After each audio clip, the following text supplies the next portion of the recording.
মানে আপনারা কি স্ক্রিন দেখতে পাচ্ছেন যে স্কয়ার ফার্মাসিউটিক্যালস? জি স্যার, দেখতে জি স্যার। পাচ্ছি স্যার। পাচ্ছি স্যার। ওকে ওকে, তাহলে যদি দেখতে পারি আমরা ক্লাসটা শুরু করি, হ্যাঁ? সো বিসমিল্লাহির রহমানির রহিম, আসসালামু আলাইকুম to all of you. We would like to start today's session. আমরা এখানে দেখেন এই যে স্কয়ার ফার্মাসিউটিক্যালস লিমিটেড, প্রথমে খেয়াল করেন IS 1-এ আমরা একটা কথা সবসময় বলতাম, সেই কথাটার অর্থ হচ্ছে এরকম যে যখনই যে কোনো ফাইন্যান্সিয়াল স্টেটমেন্টের প্রথম কন্ডিশন হচ্ছে এখানে উপরে ক্লিয়ারলি সেই কোম্পানির নামটা থাকতে হবে। যেমন স্কয়ার ফার্মাসিউটিক্যালস, এখানে পিএলসি, পিএলসি মানে public limited company. Public limited company may be listed or non listed, তবে স্কয়ার ফার্মা লিস্টেড কোম্পানি আমরা জানি। আচ্ছা, আর একটা বিষয় এখানে খেয়াল করবেন, তারপরে এই যে square pharmaceuticals limited PLC and it's সাবসিডিয়ারিজ, এই যে এর অর্থটা কেউ বলতে পারবেন? কোন আইডিয়া আছে যে এর মানে কি? আচ্ছা স্যার, কি বলেন তো? স্কয়ার ফার্মাসিউটিক্যাল হলো প্যারেন্ট কোম্পানি। এর অধীনে আরো অনেকগুলো ছোট ছোট কোম্পানি আছে যেগুলোকে সাবসিডিয়ারি কোম্পানি বলে। ওর হিসাবটাও এর সাথে অন্তর্ভুক্ত আছে। দ্যাট মিনস এটা কনসোলিডেটেড ওকে ব্যালেন্স শিট স্যার। ওকে, এই দেখেন এখন এই কথাটা উনি বলছে, এরপরে আছে consolidated statement of financial position, মানে হচ্ছে ব্যালেন্স শিট। আর এখানে অ্যাজ অ্যাজ এট মানে হচ্ছে যে একটা পার্টিকুলার ব্যালেন্স শিটের ডেটে হয়। এগুলো সব আমার সাথে আলাপ হয়ে গেছে, এগুলো কোনো নতুন কিছু না। তো এখানে নতুন একটা জিনিস কি কিছু আছে অন্য ফাইন্যান্সিয়াল স্টেটমেন্ট আমরা যেগুলো দেখি তার থেকে এই ফাইন্যান্সিয়াল স্টেটমেন্টে কোনো ডিফারেন্স পাচ্ছেন দেখে বলেন তো? জি স্যার, রিএস্টেট স্যার। এই যে দেখেন তিনটা, প্রথম কথা হচ্ছে যে এটা তিনটা কলাম। হুম, এখন তিনটা কলাম কি আর এই রিএস্টেটেড মানে কি, এটা সম্পর্কে কার কোনো আইডিয়া আছে? Have you any idea? এটা আইএফআরএস জি 8 স্যার, অনুযায়ী যদি এখানে কোনো একটু ভুল ধরা ধরা সংশোধিত পড়ে, আছে স্যার তো তখন অ্যাকাউন্টসটা। এটাকে ফিনান্সিয়াল স্টেটমেন্ট সঠিক একজন করতে একজন হয়। বলেন। জি, IFRS 8 না IS 8? হ্যাঁ, আইএস IFRS, আইএস IS 8। এইটে হ্যাঁ। মানে যদি অ্যাকাউন্টস করার পরে যদি কোনো ভুল ধরা পড়ে বা হুম দৃষ্টিগোচরে আসে যে এটা ভুল হয়েছে, তখন হুম। এটা রিএস্টেটের মাধ্যমে সংশোধন করা হয় মেবি, আমি যতদূর জানি স্যার। জি জি জি। আচ্ছা ঠিক আছে, থ্যাংক ইউ। আরেকজন কি বলতে চাচ্ছিলেন, আপনি একটু বলেন। স্যার, আমি এটাই বলতে চাচ্ছিলাম যে সংশোধিত অ্যাকাউন্টস আর কি এটা। ওকে, আচ্ছা, thank you both of you very much, thank you. আচ্ছা দেখেন নেচার অফ বিজনেস, এখানে দেখেন the main objective of the company are to manufacture and market generic pharmaceutical products, basic chemical product and animal health product. Additionally, the company is engaged in the marketing of crop care product. আচ্ছা, সাবসিডিয়ারিজ ওই যে বললাম, তাহলে দেখা যাচ্ছে square pharmaceuticals Kenya নামে একটা company আছে। The company is registered in for the manufacturing and marketing of pharmaceuticals product. তার মানে এখানে বোঝা যাচ্ছে যে স্কয়ার কেনিয়া নামে একটা কোম্পানি আছে যার 100% ওন করে স্কয়ার ফার্মাসিউটিক্যালস পিএলসি। ওখানে একটা লিমিটেড কোম্পানি, ঠিক আছে, Square pharmaceuticals Kenya EPZ limited. আচ্ছা, আর একটা আছে স্কয়ার লাইফ সায়েন্স। হ্যাঁ, দ্য কোম্পানি ইজ এঙ্গেজ, এটাও লিমিটেড কোম্পানি, পিএলসি না। The company is engage in manufacturing and marketing generic pharmaceutical products. আর লাস্টে আছে স্যামসাং, মানে যিনি ওনার, ওনার নামে Samsung pharma incorporation in Philippines. The company is registered for the manufacturing and marketing of pharmaceuticals product. আচ্ছা, জিনিস খেয়াল করে দেখেন এই দুটো লিমিটেড কোম্পানি, এইটা আইএনসি লেখে ফিলিপিন্সে, এটা আসলে আপনার এটা প্রাইভেট লিমিটেড কোম্পানি আর পাবলিক বোঝা যাচ্ছে না, প্রবাবলি এটা private limited company. So square farmer তিনটা পাবলিক লিমিটেড কোম্পানি আছে, প্রাইভেট লিমিটেড কোম্পানি আছে। এখন তাহলে এইখানে এই কনসোলিডেট করা, প্রথম আপনাদের কোশ্চেন, এই কনসোলিডেট করা কি ম্যান্ডেটরি ছিল নাকি না, কেউ বলতে পারবেন? আইনটা একটা খুব চমৎকার জিনিস নিয়ে আমরা আজকে ক্লাসটা শুরু করি, কনসেপ্টগুলো ক্লিয়ার হয়ে যান। এখানে কনসোলিডেট করা কি ম্যান্ডেটরি ছিল অর নট? ম্যান্ডেটরি ছিল স্যার, যেহেতু কেন? স্কোয়ার ফার্মাসিউটিক্যাল যদি 51%-এর অধিক শেয়ার কিনে ফেলে ওই সাবসিডিয়ারি কোম্পানির, তাহলে তো কনসলিডেট করতেই হবে স্যার। না, করতে হবে তা না, এটা একটু ভুল আছে ভাই, করতেই হবে, এটা কথাটা ভুল আছে। ভুল আছে মানে হচ্ছে স্কয়ার ফার্মাসিউটিক্যাল যদি লিস্টেড না হতো, হুম, তাহলে এবার আমার কোশ্চেন, তাহলে কি এটা ম্যান্ডেটরি কিনা এই কনসোলিডেট করা? হাইলি ম্যান্ডেটরি না। না স্যার, স্যার, আমার তো জি মনে স্যার। হচ্ছে ম্যান্ডেটরি না। বিকজ অফ ওকে, স্যার আচ্ছা প্রত্যেকটা কোম্পানি আলাদা আলাদা এন্টিটি। আচ্ছা। প্রথম হচ্ছে যে ভাই প্রথম যে কথা বললেন যে স্কয়ার ফার্মাসিউটিক্যালস যেহেতু হোল্ড করে এটা করতে হবে, কোশ্চেন হচ্ছে এইখানেই হচ্ছে টুইস্ট, আমি এই জন্য আপনাদের কোশ্চেন করে কনফিউজ করলাম। আমি একটা প্রাইভেট লিমিটেড কোম্পানি অথবা পিএলসি কোম্পানি কিন্তু লিস্টেড না, হ্যাঁ, মানে লিস্টিং এ যায় নাই, এরকম একটা প্রাইভেট কোম্পানি, সেই কোম্পানি আরেকটা কোম্পানি 100%, এটা যদি হয়তো square pharmaceuticals PVT private limited company, এবং তার এই সিমিলার হচ্ছে এরকম তিনটা সাবসিডিয়ারি আছে, তাহলে এটা কিন্তু এই কনসলিডেশনটা ম্যান্ডেটরি ছিল না। করলে ভালো, না করলে কোনো অসুবিধা নেই। কিন্তু if it is a public limited company এবং লিস্টেড কোম্পানি, তাহলে ডেফিনেটলি এটা করতে হবে। এটা হচ্ছে একটা জিনিস। তা আজকে থেকে ক্লিয়ার হলেন যে মানে কনসলিডেশনের নিয়মটা কি, মানে করতে হবে কি হবে না, বোঝা গেল? আর আমি ক্লিয়ার হতে চাই, দুটো শর্ত। হুম।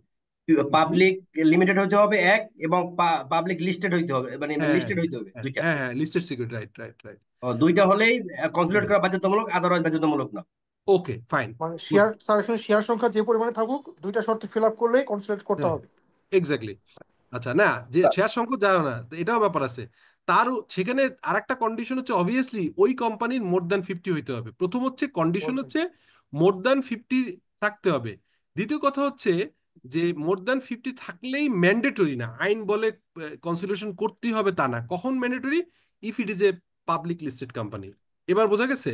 তার মানে যদি এরকম হইতো, ধরেন যে এই কেনিয়ার যদি এমন হইতো, লেটস সে এই যে স্কয়ার লাইফ সায়েন্স, এটা যদি 20% বা 30% বা 40% হোল্ড করতো এই পিএলসি কোম্পানি, তাহলে কি আমরা কি করতাম? কনসোলিডেট করতাম কি করতাম না?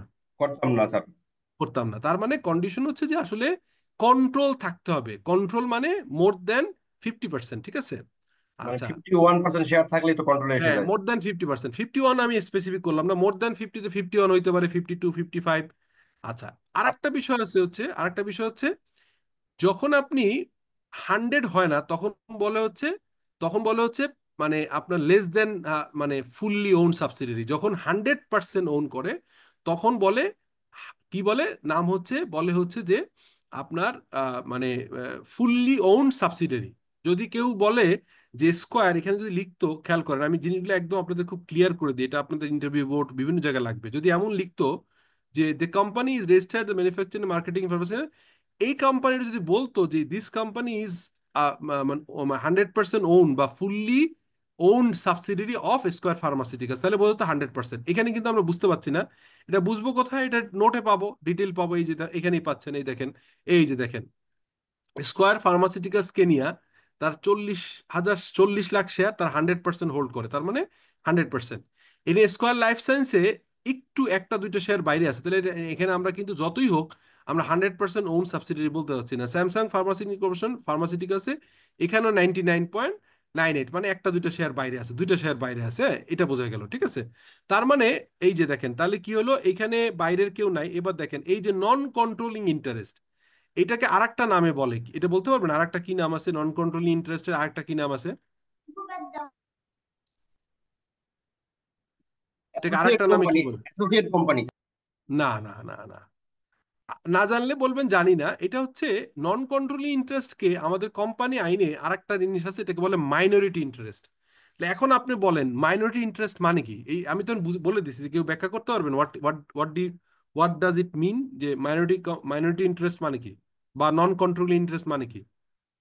মানে আমার জন্য স্যার বিলো 50% শেয়ার থাকবে, ওখানে তো আমার ম্যানেজমেন্টের উপর আমার এখন না, সংজ্ঞাটা কন্ট্রোল থাকবে। এভাবে বলবেন, হ্যাঁ হচ্ছে, কিন্তু অন্যভাবে বলতে হবে। যখন বলবেন যে একটা কোম্পানি আরেকটা কোম্পানির মোর দ্যান কন্ট্রোল শেয়ার থাকে, অর্থাৎ মোর দ্যান 50% হোল্ড করে, কিন্তু 100% না, 100% হলে তো আর মাইনরিটি ইন্টারেস্ট থাকবে না। এখন ধরেন কেউ যদি ধরেন একটা কোম্পানি 60% কিনে ফেলে, ওন করে, তো 60% হলে 40%-এর ইন্ডিভিজুয়াল যারা আছে প্রত্যেকে মাইনরিটি ইন্টারেস্ট। 80% হোল্ড করে, 80%-এর 20%-এর ভিতরে যারা যারা আছে সবাই মাইনরিটি ইন্টারেস্ট। Yes. 99.95% হোল্ড করে, তাহলে নিশ্চয়ই একটা এখানে দেখা গেল 99,950, মানে 5,000 শেয়ার তারা অন্য কেউ হোল্ড করে। এখানে দেখা যাচ্ছে 1,39,998, তাহলে দুইটা শেয়ার অন্য কেউ হোল্ড করে। এই যে দুইটা শেয়ার এদেরকে বলা হবে মাইনরিটি ইন্টারেস্ট। এই যে 5,000 শেয়ার এটা হচ্ছে মাইনরিটি। এই যে দেখেন লিখছে, এই দেখেন স্কয়ার ফার্মাসিউটিক্যালস কেনিয়া এপিজিট, এখানে কোনো মাইনরিটি ইন্টারেস্ট নেই, 0, 100% যেহেতু ওন করে। আর স্কয়ার লাইফ সায়েন্সে হচ্ছে 5,000 শেয়ার, যেটা 1%-এর অর্ধেক, মানে 0.5% হচ্ছে নন কন্ট্রোলিং ইন্টারেস্ট বা মাইনরিটি ইন্টারেস্ট। আর ফিলিপিনে দুইটা শেয়ার আছে। যেহেতু স্কয়ার এটা কেন করছে বলেন তো দেখি, কার কেমন বুদ্ধি আছে যে কেন এটা 100% এখানে করলো না, এখানে 100% কেন করতে পারলো না, এখানে লজিকটা কি এটা? জয়েন্ট ভেঞ্চারে গেছে স্যার, এটা জয়েন্ট না ভেঞ্চারে তো। জয়েন্ট ভেঞ্চার না, জয়েন্ট ভেঞ্চার না, এখানে একটা কাহিনী আছে। কাহিনী মানে কি, এই ফিলিপিন্সের আইন অনুযায়ী আপনি যদি স্কয়ার খুব মানে মজার এগুলো কিন্তু প্রত্যেকটা জিনিস আমি যা বলছি এটা কিন্তু মানে আপনি পয়সা দিয়ে এরকম জিনিস পাবেন না লার্নিং, আমি গ্যারান্টি দিয়ে বলতে পারি, একদম লাইফ থেকে শেখা জিনিস থেকে বলতেছি। এবং প্রতিনিয়ত এই ধরনের কনসালটেন্সি দিই, আজকেও ধরেন এই ধরনের একটা কনসালটেন্সি জয়েন্ট ভেঞ্চার এগুলো করি এবং বেশ কস্টলি, আপনারা শিখতে পারবেন। খেয়াল করেন, Samsung Pharma INC incorporation in Philippines, ওইখানে যদি স্কোয়ার ফার্মাসিউটিক্যালস পিএলসি 100% শেয়ার কিনে, তাহলে ওইখানে দেখা যাবে নর্মালি তার একটা কোম্পানির একজন শেয়ার হোল্ডার, একটা কোম্পানি হচ্ছে আর্টিফিশিয়াল এন্টিটি বলে বা লিগ্যাল পার্সন বলে। তাহলে এখানে স্কোয়ার ফার্মার একজনই শেয়ার হোল্ডার হয়, কিন্তু ওই দেশের আইনে হয়তো বলা আছে যে কোম্পানি, লিমিটেড কোম্পানি করতে গেলে মিনিমাম 2জন বা 3জন শেয়ার হোল্ডার লাগে। তাহলে এখানে মজার ব্যাপার খেয়াল করেন, আমি কিন্তু এটা একদম আমার কমন সেন্স এবং নলেজ থেকে বলতেছি। তাহলে স্কোয়ার ফার্মা পিএলসি আপনার 1,39,998টা শেয়ার হোল্ড করে, আর 2জন ইন্ডিভিজুয়াল ওখানে লোকাল নিছে, অথবা স্কোয়ার ফার্মাসিউটিক্যাল পিএলসি 2জন ডিরেক্টর বা এমপ্লয়ি এখানে আছে, তাদের নামে একটা একটা করে শেয়ার দিছে। বোঝা গেল? টেকনিক্যালি বুঝা গেছে নাকি বুঝেন নেই আমার এই কোশ্চেনটা? জি স্যার, বুঝতে জি স্যার, পারছি, আমি বুঝতে ক্লিয়ার পারছি স্যার। স্যার। এই বিষয়ে ক্লিয়ার স্যার। এটা কি তার ভিন্ন রকম স্যার, যে উপরেরটা? উপরেরটা আবার ওটা হচ্ছে কেনিয়াতে মনে হয়, ওখানে যেটা করছে কেনিয়া, হয়তো আপনার নিয়ম আছে, আমি তো কেনিয়ার আইনটা জানি না। ওইখানে স্কোয়ার ফার্মাসিউটিক্যালস 100% একা কিনছে, আর স্কোয়ার ফার্মার থেকে হয়তো একাধিক নমিনেটেড ডিরেক্টর দিছে ফ্রম দ্য কোম্পানি। বুঝছেন? বুঝতে পারছি স্যার। মানে কোম্পানি ওকে। গঠনের শর্ত ফিল আপের জন্য হ্যাঁ হ্যাঁ হ্যাঁ হ্যাঁ কমপক্ষে হ্যাঁ। দুজন ডিরেক্টর লাগবে, বিধায় এই কাজটা হয়েছে। হ্যাঁ হয়তো, হ্যাঁ জি, বাংলাদেশে যেমন আছে এটা, যে একটা প্রাইভেট লিমিটেড কোম্পানি হইতে গেলে 2জন মিনিমাম শেয়ার হোল্ডার লাগে এবং তারা ইয়ে হইতো, হ্যাঁ ঠিক আছে। ঠিক আচ্ছা, আছে। আরেকটা খুব টেকনিক্যাল কথা আপনাদের বলি, খুবই টেকনিক্যাল একটা কথা বলি, হ্যাঁ, মজার ব্যাপার। ওপিসি শুনেছেন? ওপিসি জি স্যার।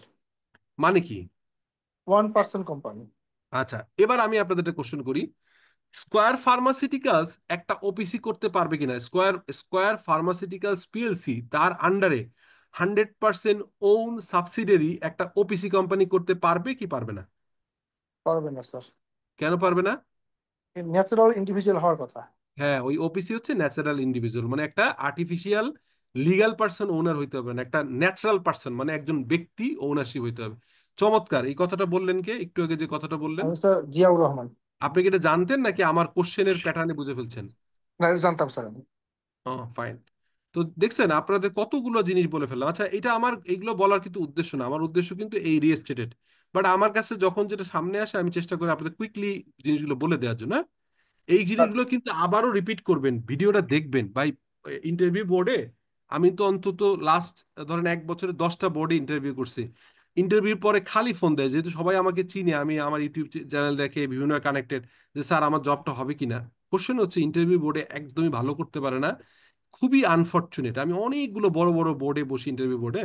গত 10 দিন আগে ইউএস বাংলা গ্রুপে দেখলাম আমাকে বারবার ফোন করছে, একজন লোকের সিনিয়র একজন এফসিএ সে ফোন করছে, আরেকজন এফসিএম এ ফোন করছে, বাট এই ফোন করার কোনো মিনিংলেস। ওই বোর্ডে যখন আমি বসি তখন আসলে তাকে নিতে গেলে আমার নেপোটিজম দেখানোর সুযোগ নেই, আমার সিএফও করছে স্টুডেন্ট নাকি হচ্ছে সি এর স্টুডেন্ট, এটা কিন্তু ইম্পর্টেন্ট। ইম্পর্টেন্ট হয় আমাকে একটা জাজমেন্টের জায়গায় বসাইছে, আমি রাইট জাজমেন্ট করতে হয়। তো এই নলেজগুলো আমাদের শুধুমাত্র যে এই প্রিপারেশন না, আমাদের সারা লাইফেই লাগবে।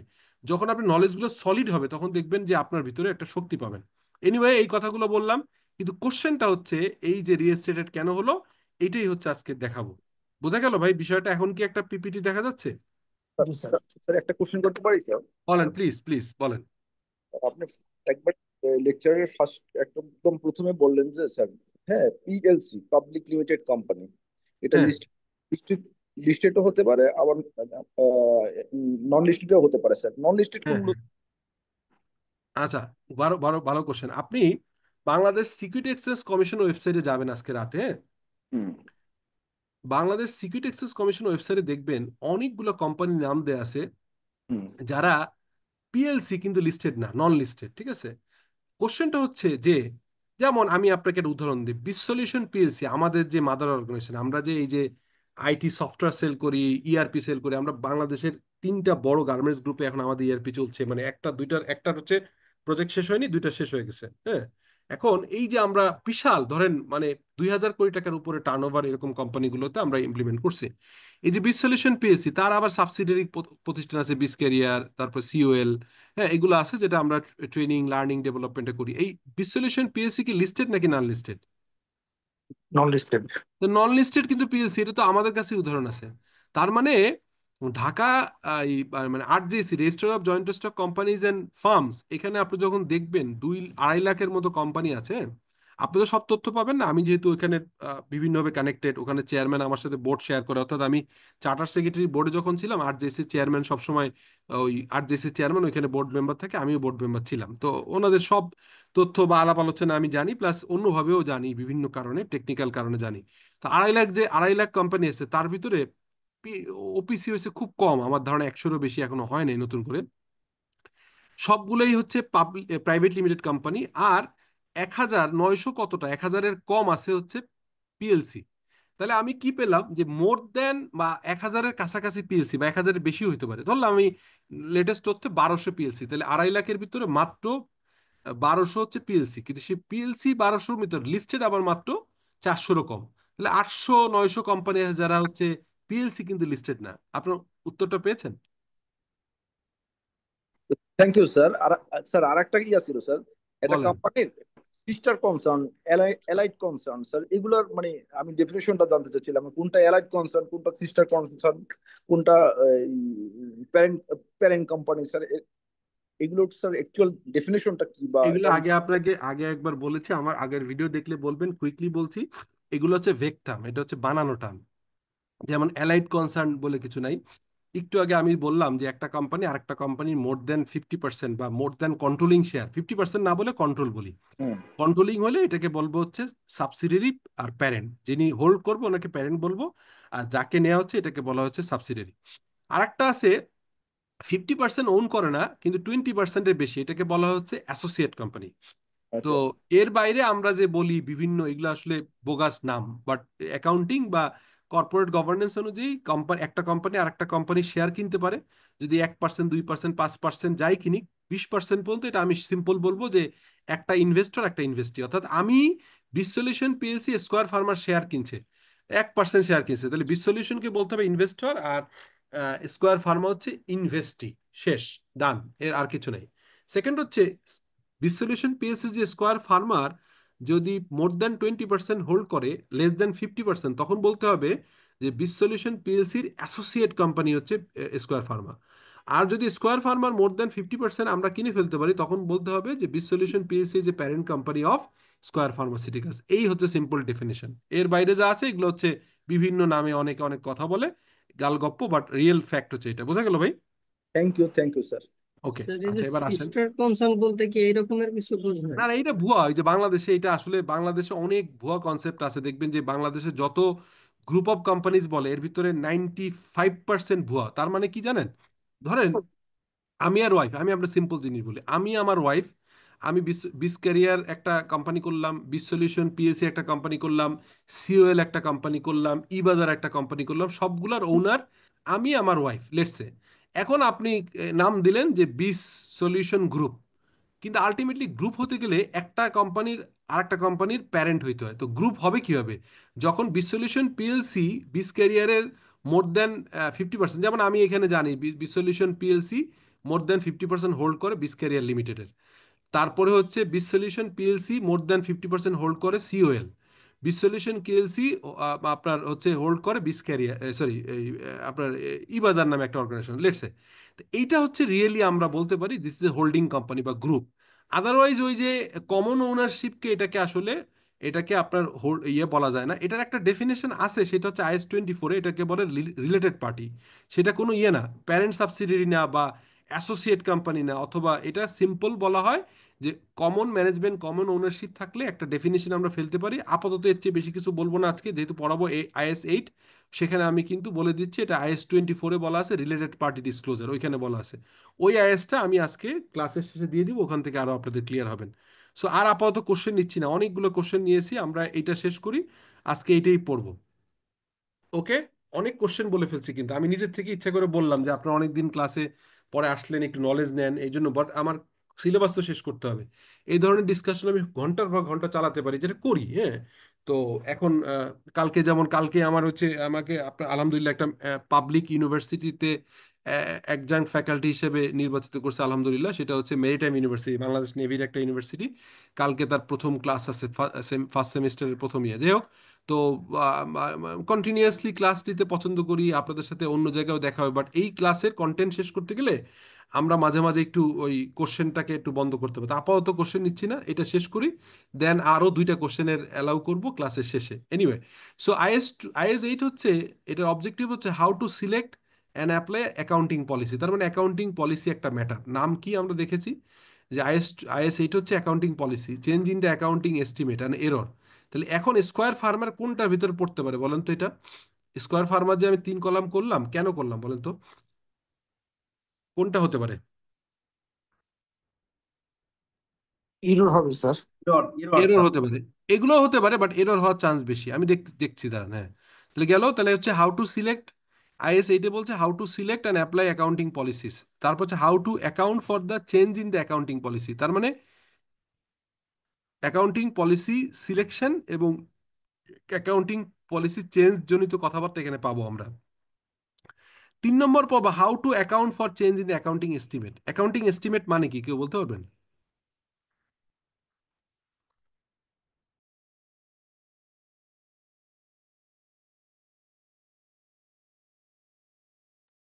বলতে কোশ্চেন বোঝা পারলাম না গেছে? স্যার। কোশ্চেন বোঝা যায়নি অ্যাকাউন্টিং এস্টিমেট? স্যার না আইডিয়া নেই তো স্যার, স্যার। আইডিয়া নেই স্যার। আমরা যে আমরা যে প্রভিশন ফর ব্যাড ডেট, এই কথাটা শুনছেন? জি sir. Provision for bad debt মানে কি বলেন তো? একটা লোনের এগেনস্টে মানে লোন না, লোন না, প্রভিশন ফর ব্যাড ডেট। মানে মানে অ্যাকাউন্টস রিসিভেবল যদি স্যার আমার ইয়ে থাকে, মানে অনাদারযোগ্য হয়ে যায়, সেক্ষেত্রে স্যার এটাকে হয়ে যায় না, অ্যাডজাস্টমেন্ট। হওয়ার প্রবাবিলিটি থাকে, মানে হয়ে জি গেলে স্যার। তো এটাকে রিটার্ন অফ করতে হয়। হ্যাঁ বা হ্যাঁ। ধরেন আপনি বাকিতে বিক্রি করেন, 100 টাকা বিক্রি করতে যে ধারণা করছেন, অতীতের রেকর্ড বলে যে 100 টাকা বাকিতে বিক্রি করলে এর 1 টাকা বা 8 আনা বা পয়েন্ট পয়েন্ট 50 বা 0.25 টাকা পাওয়া যায় না। এই ইয়েস স্যার। টাকাটা যে পাওয়া না যেতে পারে, এই সম্ভাবনা যখন থাকে, সেইটাকে এস্টিমেট বলে, এবং এই এস্টিমেট অনুযায়ী এটা অ্যাকাউন্টিং ফর করতে হয়। বোঝা গেল বিষয়টা? Yes sir. আচ্ছা, আরেকটা বলেন তো, যে আমি একটা গাড়ি কিনলাম, এই গাড়িটা 10 বছর চলবে, এটা কি কোনো এস্টিমেট নাকি এস্টিমেট না? না, এটা এস্টিমেট না, এটা তো ডিপ্রিসিয়েশন করার কত বছর যাইবে এটা সেটা। ওইটাই তো স্যার এস্টিমেট। এটা এস্টিমেট মানে কি এস্টিমেটই ভাই? তো, আমি ও, তো এটা বুঝছি বুঝছি স্যার, বুঝছি, এবার এটা ক্লিয়ার হয়েছে স্যার। এস্টিমেটই। হ্যাঁ, এটা এস্টিমেট। ধরেন আপনি একটা মেশিন কিনে স্টেট লাইনে ডেপ্রিসিয়েশন করবেন, ঠিক আছে। এখন স্টেট লাইন যদি হয় 5 বছর চলে, তাহলে 20% রেট, মানে 100 ভাগ 5, মানে 20% করে প্রতি বছর চার্জ করবেন। যদি 10 বছর যায়, তাহলে হচ্ছে যে 100/10, মানে 10%। কোনো অ্যাসেট যদি 20 বছর যায়, তাহলে 100/20, মানে 5%। তো এই যে আপনি এস্টিমেট করলেন যে এটা কি 5 বছর, 10 বছর, 8 বছর, 7 বছর, 15 বছর, এই যে কত বছর যেতে পারে, তখন আপনি ওই গাড়ির ক্ষেত্রে যেটা হয়, আপনার অর্গানাইজেশনের যে যারা এক্সপার্ট আছে, স্পেশালি ইঞ্জিনিয়ার আছে, অটোমোবাইল ইঞ্জিনিয়ার বা একটা বিল্ডিং করার সময় সিভিল ইঞ্জিনিয়ার, হ্যাঁ, তারপর একটা মেশিনারি যখন হয় ইলেকট্রোমেকানিক্যাল ইঞ্জিনিয়ার দিয়ে আমরা এস্টিমেট করি যে এটা কত দিন যেতে পারে। সো এই অল আর এস্টিমেট। বোঝা গেছে ভাই? Clear? Sir clear sir. Clear sir. And the last one is how to correct error made in the previous reporting period। এবং আগের পিরিয়ডে যদি কোনো অ্যাকাউন্টিং ভুল করে থাকেন, এই এরর। তাহলে আমরা দেখলাম accounting policy, change in the accounting policy, change in accounting estimate and error, এই হচ্ছে ঘটনা।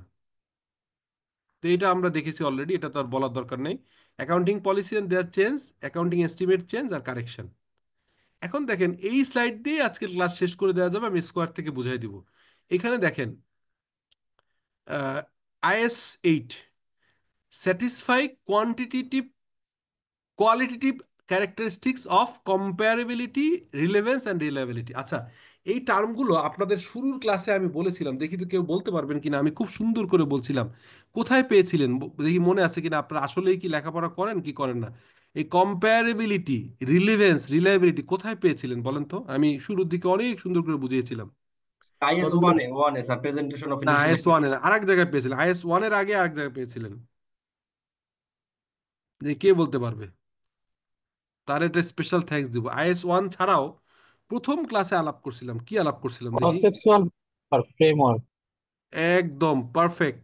আমি মিন্টু কি জন দেখলাম, উনি চলে গেল, মিন্টু Yes, সাহেব, Minto, Minto. Mintu Hossain. Minto, exactly yes. Mintu, thank you so much, thank you so much. এটা প্রথম এই জিনিসগুলোর ডিটেইল আছে হচ্ছে কনসেপচুয়াল ফ্রেমওয়ার্ক, যারা ভুলে গেছেন আরেকবার দেখে নিন।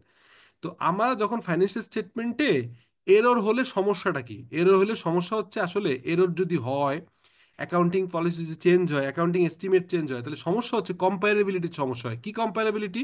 এবার দেখেন ওই প্র্যাকটিক্যালি আপনাদের দেখাই, দেখেন আপনারা বুঝতে পারবেন। দেখেন আমি যা পড়াচ্ছি এটা এমন ভাবে পড়াচ্ছি যে আপনারা আসলে মজা পান। কেমন ধরেন, দেখেন, যখন ধরেন আমি যদি এই এই স্টেটমেন্টটা আবার খেয়াল করেন, এটা হচ্ছে জুন 30, দেখা যায় না স্কোয়ারটা, আবার দেখছেন জি স্যার, দেখা স্কোয়ারটা? যাচ্ছে। ওকে, আচ্ছা দেখেন জুন 30 2023, এইটা যদি ভুল না হতো, এই রিএস্টেটেড বাদ দেন, তাহলে আমি কি প্রেজেন্ট করতাম? আমি প্রেজেন্ট করতাম দুইটা পার্ট। দুইটা পার্ট কি? জুন 30 2023-এর সাথে জুন 30 2022। ট্রু আর ফলস, এই কথাটা কি সত্যি আর মিথ্যা আমি যেটা বললাম? সত্য স্যার। আচ্ছা, তাই যদি হয় তাহলে কিন্তু এইটা কেন প্রয়োজন হয়েছে? কারণ অতীতের কোনো একটা ভুল বেরোয় গেছে। তাহলে ভুলটা যদি আপনি রেজিস্ট্রেটেড না করতেন, তাহলে আপনি কিভাবে কম্পেয়ার করতেন? এই কারণে যেটা হয়েছে, এই স্টেটমেন্ট দেখে সবাই ধাক্কা খাবে যে এই বছরে কোনো ভুল নাই। এখন পর্যন্ত এই যে প্রথম বছর জুন 30-এরটায় কোনো ভুল নেই, এটা সবাই বুঝতে পারবে। ভুল আছে কোথায়? এই যে 22-এর আগে। কারণ 22-এর আগে কেন? কারণ এখানেও একটা ভুল ধরা পড়ছে, দেখছেন? তার মানে এই 22, মানে 2023-এ ভুল নাই আপাতত, পরে ভুল ধরে পরে পরের বছর দেখবো। আপাতত আমি ধরে নিচ্ছি 23-এ কোনো ভুল নাই, 22-এও ভুল নাই, ভুল আছে 21 অথবা তার আগে। এটা দিয়ে, এই স্টেটমেন্ট দিয়ে বোঝা গেল। এটা বুঝতে পারছেন ঘটনাটা?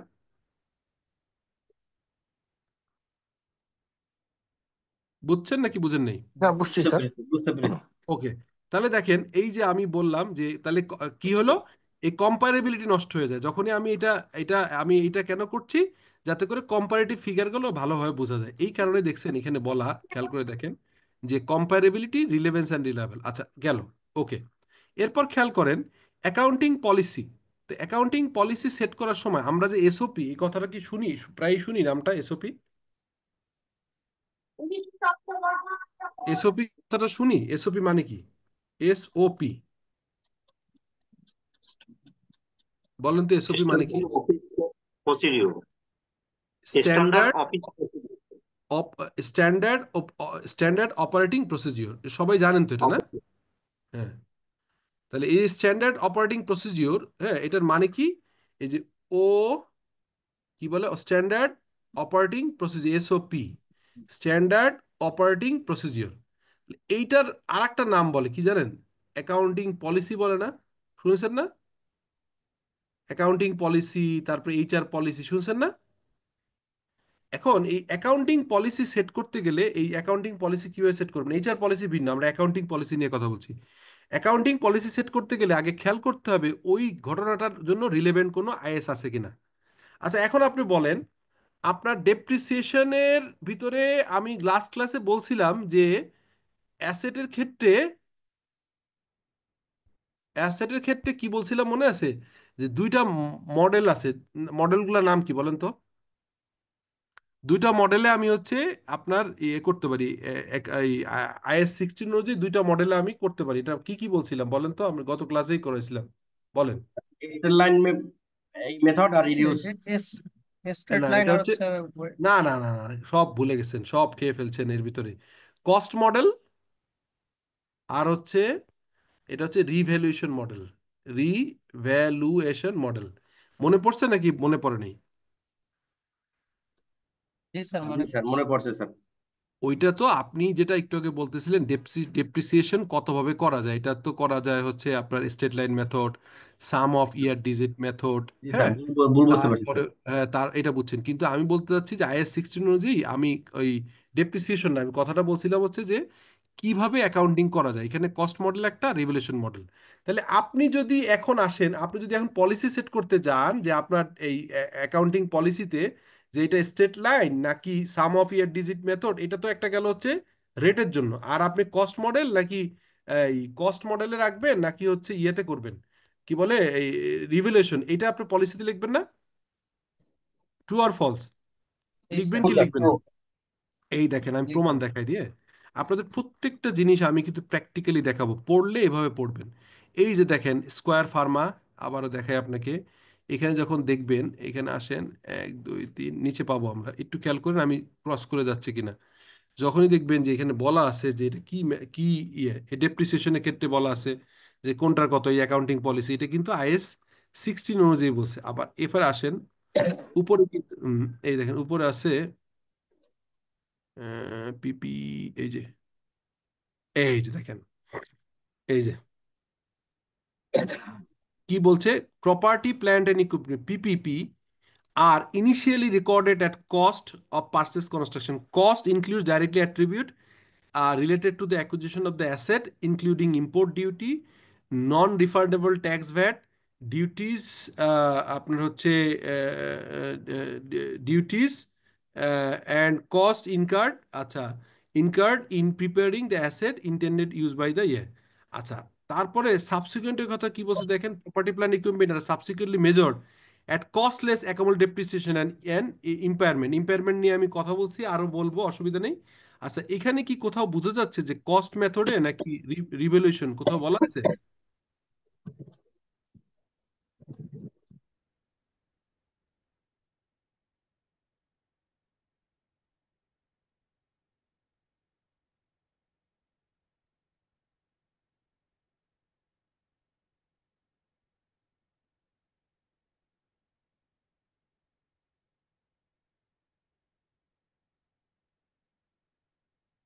এখানে দেখবেন একটা জায়গায় তারা বলবে তাদের এই প্ল্যান প্রপার্টি ইকুইপমেন্ট এটা কি কস্ট মডেলে নাকি রিভ্যালুয়েশন মডেল, কোনো না কোথাও লেখা থাকবে। এই যেগুলো, এগুলো পলিসি, এখানে যত কিছু লেখা আছে এগুলোকে হচ্ছে পলিসি বলে।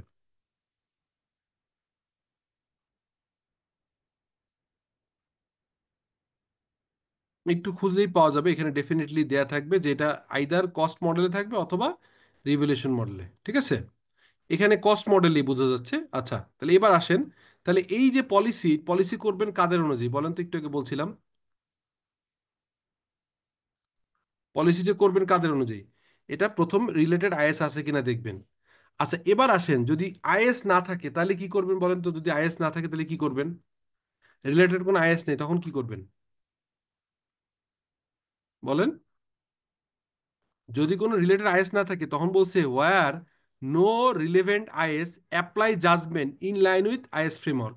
এটা IS ফ্রেমওয়ার্ক মানে কোন ফ্রেমওয়ার্ক বলেন তো, কোনটার কথা বলছে? Conceptual framework. Exactly, exactly, thank you. তার মানে আপনি এরকম accounting policy, these are policy, এখানে লেখা আছে দেখবেন, এখানে লেখা আছে এই যে, এখানে কি আছে, notes to the consolidated financial statement, তারপরে এই যে অ্যাকাউন্টিং পলিসি, এই যে রিপোর্টিং এন্টিটি, সাবসিডিয়ারি, এগুলো অনেক পলিসি এখানে লেখা আছে, ঠিক আছে? তো এই পলিসিগুলো, হ্যাঁ, এই যে এস্টিমেট অ্যান্ড জাজমেন্ট, এই যে এস্টিমেট, আমি একটু আগে এস্টিমেট বললাম না, এস্টিমেট থাকে, ঠিক আছে? তো এখন এই যে গোয়িং কনসার্ন, হ্যাঁ, এগুলো সব, এই যে তারপরে সিগনিফিকেন্ট অ্যাকাউন্টিং পলিসি, এই যে দেখেন সিগনিফিকেন্ট অ্যাকাউন্টিং পলিসি, ঠিক আছে? এই পলিসিগুলো আপনার এখানে বলছে যে পলিসিগুলো যখন আপনি সেট করবেন তখন দেখতে হবে সরাসরি IS থাকলে IS নেবেন, যদি IS না থাকে তখন আপনাকে এই একটা টার্ম ইউজ করছে জাজমেন্ট, মানে আপনার বোর্ড বসবে, আপনারা চার্টার অ্যাকাউন্টেন্টের সাথে আলাপ করে বসে আপনার IS কনসেপচুয়াল ফ্রেমওয়ার্ক পরে যেটুকু আপনার নলেজ আসবে সেটাই করবেন। কিন্তু আপনি একটা সেট করে বারবার করে চেঞ্জ করতে পারবেন, এটা কি করতে হবে, অ্যাপ্লাইড কনসিস্টেন্টলি। কনসিস্টেন্টলি মানে কি?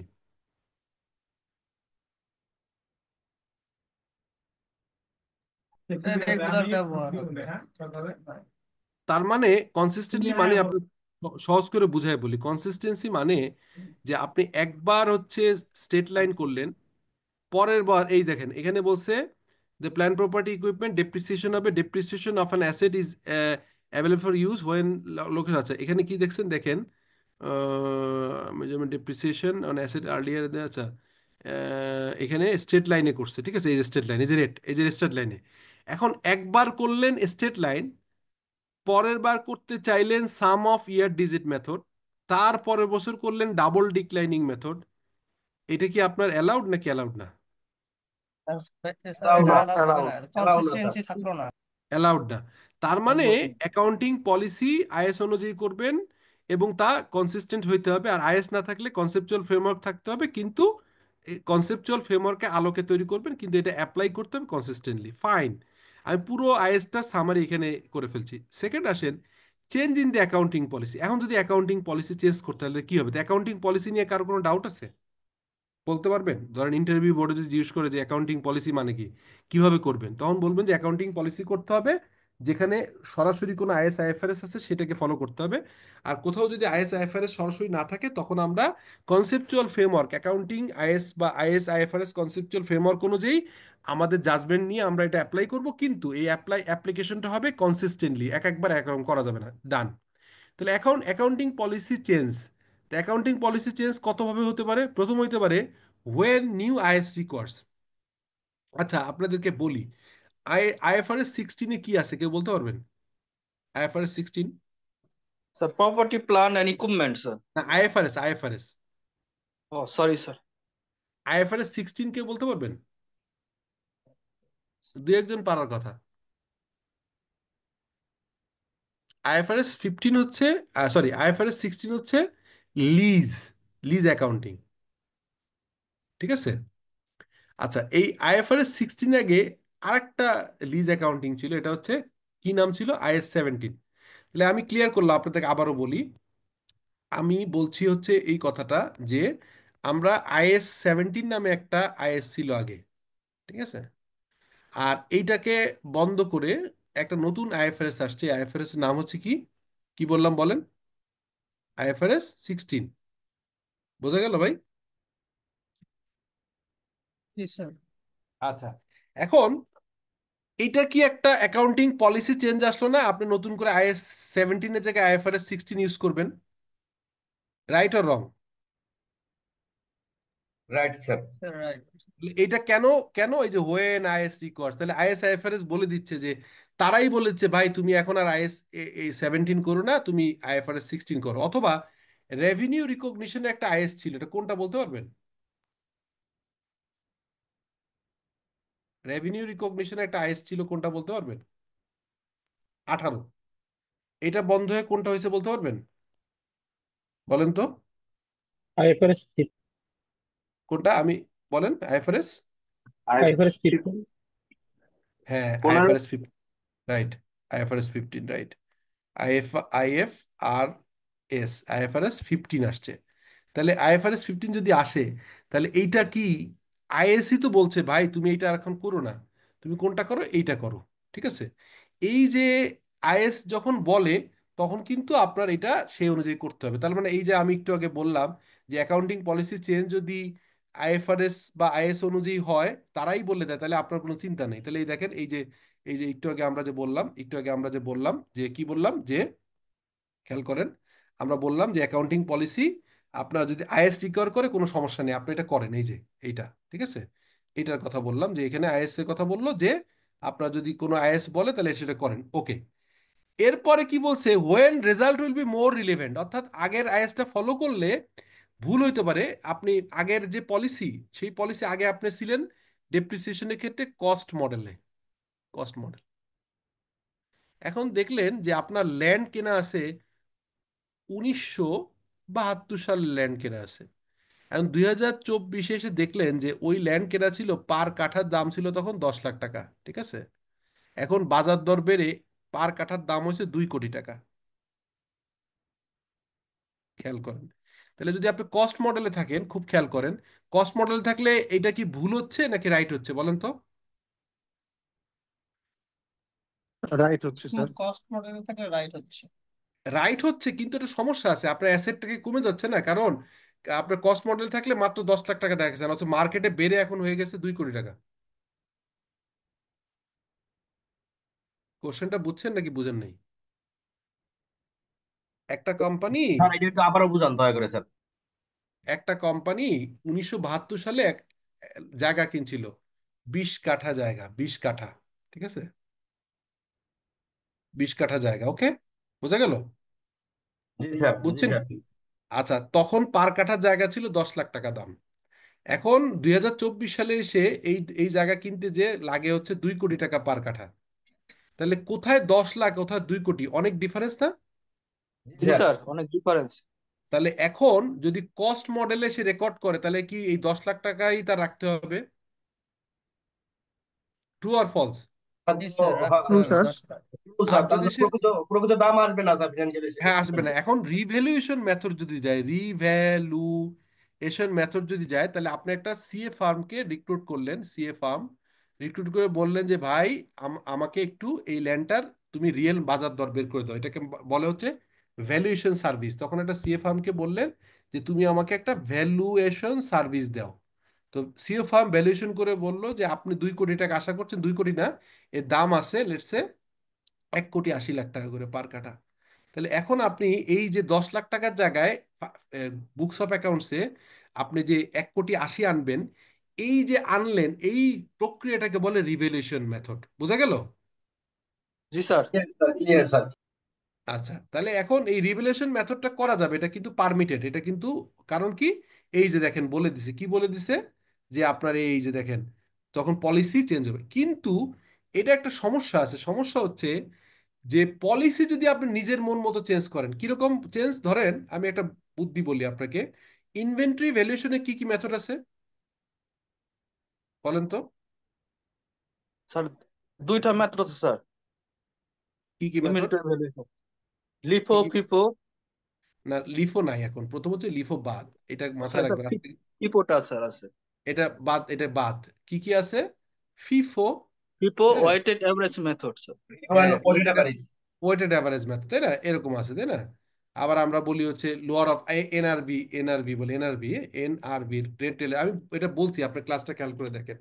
এখন কোশ্চেন হচ্ছে, আপনি 1 বছর ফিফো করলেন, পরের বছর নিজের ইচ্ছা মতো ওয়েটেড অ্যাভারেজ করলেন, এরকম করতে আপনি পারবেন না। পারবেন, কিন্তু সেটাকে কি করতে হবে, রিট্রোস্পেক্টিভ ইম্প্যাক্ট। রিট্রোস্পেক্টিভ ইম্প্যাক্ট মানে কি বলেন তো?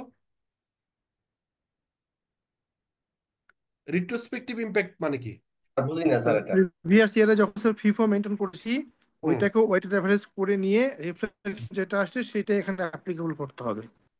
Very good, very good. মানে আপনার এই আজকে আপনি আসেন হচ্ছে 2024 সালে, ঠিক আছে? আপনি আসেন হচ্ছে 2024 সালে, সেগুলো মুছেনি, দাঁড়ান আমি বুঝাই দিচ্ছি, খুব ভালো বলছেন, যিনি বলছেন উনি আপনারা বুঝছেন কিনা জানি না, আমি বুঝে ফেলছি, ওনার অ্যান্সার রাইট। ধরেন আপনি, লেটসে আপনি 2018 সালের থেকে আপনার কোম্পানি শুরু করছেন, তখন আপনি এটা ফিফো মেথডে শুরু করছিলেন, ঠিক আছে? এখন আপনি 2024 সালে এসে মনে করলেন যে না, আমি এটা ওয়েটেড অ্যাভারেজ মেথড করব, ওয়েটেড অ্যাভারেজ মেথড করব ইন ইনভেন্টরি। বোঝা গেল? এখন আপনি যদি করতে চান, তাহলে আপনাকে যেটা করতে হবে, এই যে কম্পারিটি দেন, কম্পারেবিলিটি এবং রিলেভেন্সের এই ফর্মুলাকে মেনটেন করতে, যে আপনার 2018 সালে ওয়েটেড অ্যাভারেজ করলেন, তারপরে সরি 2024 সাল ওয়েটেড অ্যাভারেজ করলেন, 2023ও ওয়েটেড অ্যাভারেজ করে দেখবেন, 2022 সালেও করে দেখবেন, 2021 সালেও করে দেখবেন, 2020 সালও করবেন, 2019ও করবেন, 2018ও করবেন। এই যে আপনি রিট্রোস্পেক্টিভ, মানে যখন আপনি পলিসি নিজের মতো করে চেঞ্জ করতে চাইলেন, তখন কিন্তু আপনাকে রিট্রোস্পেক্টিভ, মানে শুধু 24 করলেই হতো না, 23, 22, 21, 20, 19, 18, এই যে প্রত্যেকটা বছর করতে হলো, এটার নাম হচ্ছে রিট্রোস্পেক্টিভ ইম্প্যাক্ট। বোঝা গেছে এবার? স্যার শুরু থেকে করতে হবে স্যার। শুরু থেকে করতে হবে, যেদিন থেকে জানলেন। সো তাহলে আমরা খুব ক্লিয়ারলি বুঝলাম, দেখেন আমরা কি বুঝলাম, যে আসলে পলিসি যদি আইএসআইএফআরএস বলে কোনো কথা নেই, যদি নিজের মন মতো করতে চান তাহলে রিট্রোস্পেক্টিভ হবে, ফাইন, বুঝে ফেলছি। তাহলে পলিসি নিয়ে আমাদের কোনো কোশ্চেন নেই। এবার আসেন এস্টিমেট। এস্টিমেট চেঞ্জ হলে কি হবে? এস্টিমেট চেঞ্জ মানে কি, আপনি একটা গাড়ি কিনছিলেন, ধরে নিয়েছিলেন 6 বছর যাবে, ঠিক আছে, 6 বছর যাবে, পরে ইঞ্জিনিয়ার বললো না এটা 10 বছর যাবে, তাহলে এটা কি এস্টিমেট চেঞ্জ নাকি? এস্টিমেট চেঞ্জ না? জি sir, estimate change sir, sir. জি স্যার, জি sir, estimate change sir. change। Estimate change হলে এটা হবে হচ্ছে প্রসপেক্টিভ অ্যাপ্লিকেশন। এটা কি প্রসপেক্টিভ বলে, এটা বানানটা একটু ভুল আছে, প্রসপেক্টিভ, প্রসপেক্টিভ অ্যাপ্লিকেশন মানে কি, মানে প্রিভিয়াসলি কারেকশন করতে হবে না, সামনে কারেকশন করলেই হবে, যা হওয়ার হয়ে গেছে, ভবিষ্যৎ কারেকশন করবেন। এই পয়েন্টটা বোঝা গেছে কিনা? জি স্যার। জি স্যার, বোঝা গেছে স্যার। তার মানে এস্টিমেট চেঞ্জ হইলে কোনো ভেজাল নেই, আগের কিছু করতে হবে না, সামনে খালি চেঞ্জ করলেই চলবে, ঠিক আছে? পলিসি চেঞ্জ করতে গেলে যদি আইএসআইএফআরএস বলে, তাহলে আইএফআরএস বলে দিবে যে কিভাবে করতে হবে, এটা দিয়ে আপনার কোশ্চেন নেই। বাট নিজে যদি করেন তাহলে রিট্রোস্পেক্টিভ ইম্প্যাক্ট দিতে হবে। আর এস্টিমেটের ক্ষেত্রে অলওয়েজ প্রসপেক্টিভ। তাহলে অ্যাকাউন্টিং পলিসি বুঝলাম, অ্যাকাউন্টিং পলিসি চেঞ্জ বুঝলাম, অ্যাকাউন্টিং এস্টিমেট চেঞ্জ বুঝলাম, এখন আসেন এরর। এরর কি করে ভাবে হইতে পারে? এরর হইতে পারে অমিশন অ্যান্ড মিস স্টেটমেন্ট। মানে অমিশন মানে কি বলেন তো? আপনি ভুলে এটা বাদ পড়ে গেছে। এই ভুলটা জি হইতে স্যার, পারে হিসাবের মধ্যে আসে নাই। হ্যাঁ, এটাকে, এই ভুলটা হইতে পারে ইন্টেনশনাল অথবা unintentional, what ever the case. যদি কোনো ভুল হয় তাহলে এটাকে আপনার কি করতে হবে? রিট্রোস্পেক্টিভ, মানে আগে ঠিক করে আসতে হবে। বোঝা গেল? বোঝা গেল? জি স্যার, জি জি স্যার। স্যার। ওকে। তাহলে এই স্কোয়ারের ফার্মা 3 বছর কেন করছে এটা বুঝতে পারলেন নাকি? এই দেখেন, এরর ক্ষেত্রে কি বলা আছে, খেয়াল করে দেখেন। এরর ক্ষেত্রে বলা আছে, এরর যদি হয়, খেয়াল করেন, তখন প্রথম কোশ্চেন হবে এররটা কি ম্যাটেরিয়াল আর ইমম্যাটেরিয়াল। ম্যাটেরিয়াল মানে কি বলেন তো? আমি প্রথম দিন মানে প্রথম সেশনে বলছিলাম ম্যাটেরিয়াল মানে কি, জি ম্যাটেরিয়ালিটি স্যার, মানে কি। ম্যাটেরিয়াল বলতে বোঝানো হয়েছে এই ভুলটা কি প্রাসঙ্গিক নাকি অপ্রাসঙ্গিক। বড় ফিগারে মানে যেমন। হুম, ধরেন আপনি 1,000 কোটি টাকার কোম্পানি একটা আছে, আবারও বললাম, রিপিট করছি, আগে একবার বলছি, 1,000 কোটি টাকার কোম্পানি একটা, আর একটা হচ্ছে 2 লাখ টাকা, 2 লাখ টাকার কোম্পানি। এখন 5,000 টাকা, 5,000 টাকা একই অ্যামাউন্ট, এর জন্য ম্যাটেরিয়াল হবে হয়তো, বাট এর জন্য ইমম্যাটেরিয়াল হবে, কারণ এত বড় কোম্পানি। বোঝা গেল জিনিসটা, এক্সাম্পলটা বোঝা গেল? রাইট জি স্যার। স্যার। তার মানে এটা একটা আপেক্ষিক ব্যাপার, মানে এটাকে আপেক্ষিক, বাংলা একটা টার্ম আছে না, কম্পারেটিভ ফিগার বলে, ঠিক আছে? তাহলে আপনি এবার আসেন, তাহলে যদি হয় যে এরর, এরর হলে প্রথম বের করতে হবে এটা ম্যাটেরিয়াল কিনা। যদি ম্যাটেরিয়াল হয় তাহলে আপনাকে রিট্রোস্পেক্টিভ হবে। ইমম্যাটেরিয়াল হলে এটা কিছু কারেন্ট পিরিয়ড অ্যাডজাস্ট হবে, মানে গত বছর 5 টাকা ভুল পেয়েছেন, 10 টাকা ভুল পেয়েছেন, 200 টাকা ভুল পেয়েছেন, এটা আর আপনি আগের বছর ঠিক করতে হবে না, কারেন্ট ইয়ারের রিটেন আর্নিংসের সাথে অ্যাডজাস্ট করে দেন, বা কারেন্ট ইয়ার অ্যাডজাস্ট করেন, এই যে কারেন্ট ইয়ার, খেয়াল করছেন, কারেন্ট ইয়ার। বাট এটা যদি হয়তো 5 লাখ টাকা, আলহামদুলিল্লাহ, কেমন আছেন ভাই? একটু মিউট করেন, হ্যাঁ? বাসায় ভাই। আচ্ছা, যেটা বলতেছিলাম, যেটা হচ্ছে এই যে ছোট অ্যামাউন্ট, ইমমেটেরিয়াল অ্যামাউন্ট হলে কারেন্ট ইয়ারে অ্যাডজাস্ট করলে হবে, আগের বছর কারেকশন করতে হবে না। কিন্তু যদি এটা ম্যাটেরিয়াল হয় তাহলে রিট্রোস্পেক্ট ইম্প্যাক্ট করতে হবে। রিট্রোস্পেক্টিভ ইম্প্যাক্টে কি করতে হবে? কম্পারেটিভ এবং ওপেনিং ব্যালেন্স চেঞ্জ করতে হবে, কম্পারেটিভ এবং ওপেনিং ব্যালেন্স। এবার আসেন স্কোয়ারে, দেখেন, খেয়াল করেন, মজার। স্কোয়ারে কি করছে দেখেন তো, খুব মজার। এটা আমি একদম আপনাদের এত সুন্দর করে আজকে এটা করে দিলাম যে আপনারা হয়তো আর কখনোই ভুলবেন না। স্কোয়ার কি করছে দেখেন, এই দেখেন, স্কোয়ার কি করছে, এই যে কারেন্ট ইয়ার করছে, এই যে কারেন্ট ইয়ার, তারপরে কম্পারেটিভলি রিস্টেট করছে, আর এবং ওপেনিং ব্যালেন্স। ওপেনিং ব্যালেন্স মানে যে খেয়াল করেন, 30 জুন, 30 জুন, আর এই 1 জুলাই মানে এই বছর ওপেনিং না, দেখেন তো, এইটা হচ্ছে 30 জুন 2023, এটা 30 জুন 2022। এটা যদি লাস্ট ডেট হয় 2022 সালে জুন, তাহলে জুলাই 1 হচ্ছে ওই বছরের ওপেনিং না? খেয়াল করে দেখেন তো, 2021 থেকে 22 ফাইন্যান্সিয়াল ইয়ার হয় না? 1 জুলাই 2021 সাল থেকে 30 জুন 2022। বোঝা গেল ভাই? জি জি স্যার। স্যার। তাহলে জি দেখেন স্যার। এখানে কি বলছে, খেয়াল করেন, কম্পারেটিভ ফিগার চেঞ্জ করতে হবে, ওপেনিং ব্যালেন্স চেঞ্জ করতে হবে। এই দেখেন, কম্পারেটিভ ফিগার রিস্টেট করছেন, ওপেনিং ব্যালেন্স রিস্টেট করছেন। চমৎকার না ভাই? বোঝা গেল?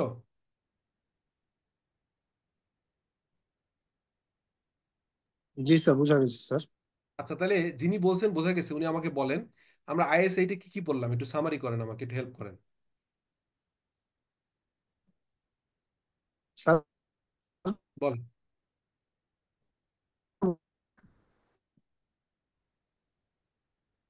বলেন ভাই। হ্যালো। জি, জি বলেন।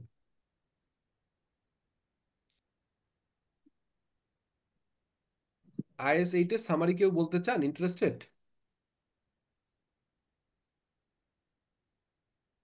প্রথমত স্যার, আমরা অ্যাকাউন্টিং পলিসি গত বিষয় আছে নাকি পলিসির বাইরে কোনো কিছু আছে সেটা মানে মার্কিং অ্যাকাউন্টিং করতেছি। পলিসি কিভাবে সেট করবেন? হ্যাঁ, হ্যাঁ জি স্যার। অ্যাকাউন্টিং পলিসি কিভাবে সেট করবেন, এটা হচ্ছে কোশ্চেন। ওকে, দেন, গুড। দেন স্যার আমরা এটাকে কারেকশনটা কি ধরনের হবে সেটা না, না, নিয়ে। কারেকশন না, অ্যাকাউন্টিং টার্মগুলো খেয়াল করতে হবে। প্রথম আচ্ছা বলবেন যে আচ্ছা। অ্যাকাউন্টিং পলিসি সেট কিভাবে করবেন, গাইডলাইন আগে পেলেন এখানে। দ্বিতীয় পেলেন অ্যাকাউন্টিং পলিসি যে চেঞ্জ হয়, সেই চেঞ্জটা হলে কি করতে হবে। তখন একটা কোশ্চেন, এটা কি ভলান্টারি চেঞ্জ, মানে নিজের ইচ্ছায় চেঞ্জ করছেন, নাকি অন্য কোনো আইএস আইএফআরএস চেঞ্জ করতে বলছে? অন্য কোনো আইএস আইএফআরএস চেঞ্জ করতে চাইলে সেই আইএস আইএফআরএসই বলে দিবে যে কিভাবে করবেন, এটা আপনার মাথা ব্যথার কারণ নাই। কিন্তু যদি আপনি নিজের ইচ্ছায় স্ব ইচ্ছায় ভলেন্টারি লেভেলে চেঞ্জ করেন তাহলে এটার অ্যাপ্লিকেশন কি হবে, প্রসপেক্টিভ নাকি রিট্রোস্পেক্টিভ? অ্যাবসলিউট। কি বলেন কোনটা? নিজের ইচ্ছা যদি করে স্যার রিপ্রোস্পেক্টিভ হবে স্যার এটা। রিট্রোস্পেক্টিভ। টার্মটা কি? রিট্রোস্পেক্টিভ। কি হবে বলেন একটু, আবার বলেন আমার সাথে। রিপ্রোস্পেক্টিভ। রিট্রোস্পেক্টিভ। রিট্রোস্পেক্টিভ। রিট্রোস্পেক্টিভ রি ওয়ার্ডটা কি খেয়াল করেন আবারও, এইখানে দেখেন কি বলছি আমি, এই যে রিট্রোস্পেক্টিভ, এই যে কোথায় আছেন জানো, এই যে একটু উঠাই দিই দাঁড়ান, এই যে সরি,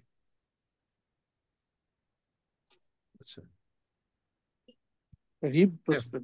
রিট্রোস্পেক্টিভ, আবার বলেন। রিট্রোস্পেক্টিভ। রিট্রোস্পেক্টিভ, ওকে ফাইন। তাহলে এটা হলো, ওকে ডান। আচ্ছা এবার আসেন তাহলে, তাহলে এবার ওইটুকু পারলাম যে পলিসি প্রথম, আমরা প্রথম বললাম আইএস 8-এ বলা আছে কিভাবে পলিসি সেট করবেন। দ্বিতীয় কথা অ্যাকাউন্টিং পলিসি কিভাবে সেট করবেন এটা শিখলেন। অ্যাকাউন্টিং পলিসি চেঞ্জ করতে গেলে কি করতে হবে, এটা দুইটা অপশন, যদি কোনো আইএসআইএফআরএস বলে তাহলে সেই আইএসআইএফআরএস বলে দিবে কিভাবে কাজ করতে হবে। যেমন IAS 16, IAS 7, IFRS 15, IFRS 16 যখন আসছে তারাই বলেছে কিভাবে কাজ করতে, আপনার কোনো মাথা ব্যথা ছিল না। কিন্তু আপনি নিজের থেকে চেঞ্জ করলে রিট্রোস্পেক্টিভ ইম্প্যাক্ট হবে। গুড। তারপরে কি নিয়ে আলাপ করছে ভাই? Thank you. পরে বলেন আপনি ওই যে ইয়ে তারপরে বলতেছিলেন, sir estimate change. Change. Estimate change হলে কি রিট্রোস্পেক্টিভ হবে নাকি প্রসপেক্টিভ হবে? প্রসপেক্টিভ হবে স্যার। ফাইন।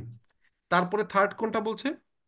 থার্ড হলো যে আমার ওপেনিং ফিগারে কারেকশন না নিয়ে না আসতে হবে। না না, আগে কি এরর বলেন, এরর হলে কি হবে? প্রথম accounting policy, change in accounting policy, change in accounting estimate, accounting আর চার পলিসি। নম্বর হচ্ছে এরর। এন্ড এরর হলে কি হবে বলেন? স্যার এরর এরর হলো হলে আপনি প্রথমে কি একটু কোশ্চেন ম্যাটেরিয়াল করবেন? এরর ইম্যাটেরিয়াল হলে ফাংশন বাই করবে। প্রথমে হচ্ছে স্যার ম্যাটেরিয়াল আর ইমেটেরিয়াল বের করতে হবে স্যার। কোশ্চেন করতে হবে ম্যাটেরিয়াল অথবা ইমম্যাটেরিয়াল। যদি ইম্যাটেরিয়াল ইমম্যাটেরিয়াল হয় তাহলে কারেন্ট ইয়ারে অ্যাডজাস্ট করলে কারেন্ট হবে। ইয়ারে আর অ্যাডজাস্ট হয়ে যাবে। ম্যাটেরিয়াল হলে কি, আর ম্যাটেরিয়াল হলে কি হবে? রিট্রোস্পেক্টিভ। রিট্রোস্পেক্টিভ। রিট্রোস্পেক্টিভ। আর জি স্যার। রিট্রোস্পেক্টিভ করার নিয়ম কি?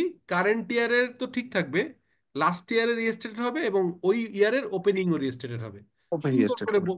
তাহলে পুরো আইএসটা আপনারা একদম পুরো শিখে ফেলছেন। সো এখন কি সবাই বুঝতে পারলেন? Clear sir. ডাউট আছে? মোটামুটি বুঝতে পারছি স্যার।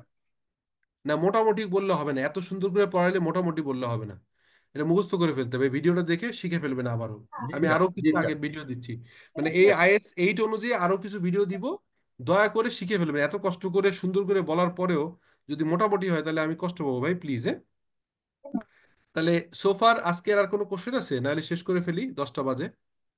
স্যার ছোট একটা রিলেটেড কোশ্চেন করি স্যার। Please please.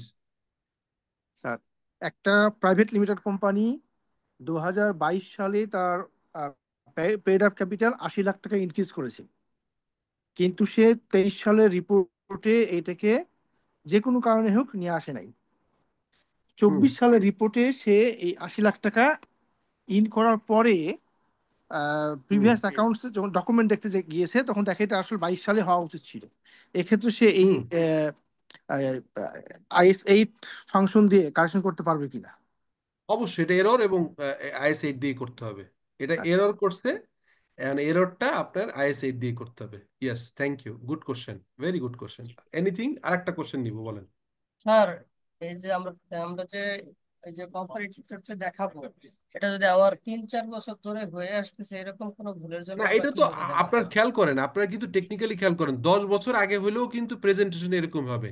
তার মানে আবারও বলি, 2023 সালে এসে বের করলেন যে 2022 সাল না, 22 সালে হলে তো আর কোনো দরকার ছিল না, এটা রিএস্টেট করলে ধরেন খুব সিম্পল।